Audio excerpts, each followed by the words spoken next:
इस प्रकार से ये सीसीटीवी कैमरे के एडवांस कोर्स का प्रैक्टिकल चलता है। स्टूडेंट सारा चीज स्टेप बाय स्टेप अपने से प्रैक्टिकल करते हैं और कॉन्फिडेंस इनका 100% बिल्ड होता है।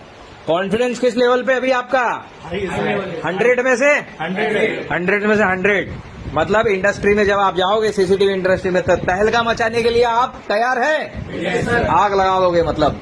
तो इस प्रकार से ये प्रैक्टिकल होता है। देखिए हाई टेक एडवांस सीसीटीवी कैमरों के ऊपर ये देखिए सब इंडस्ट्रियल कैमरास है, आईपी कैमरा है और आर्टिफिशियल इंटेलिजेंस बेस्ड कैमरा है। आप भी ये कोर्स करके अपना कैरियर बनाना चाहते हैं डिजिटल इलेक्ट्रॉनिक सिक्योरिटी सिस्टम में, तो ज्वाइन करें GLM institute. New batch start हो रहा है हमारा 25 दिसंबर 2025। ध्यान दीजिए ये 25 नवंबर 2025 की ईयर की लास्ट बैच रहेगी जिसमें भारी डिस्काउंट दिया जाएगा।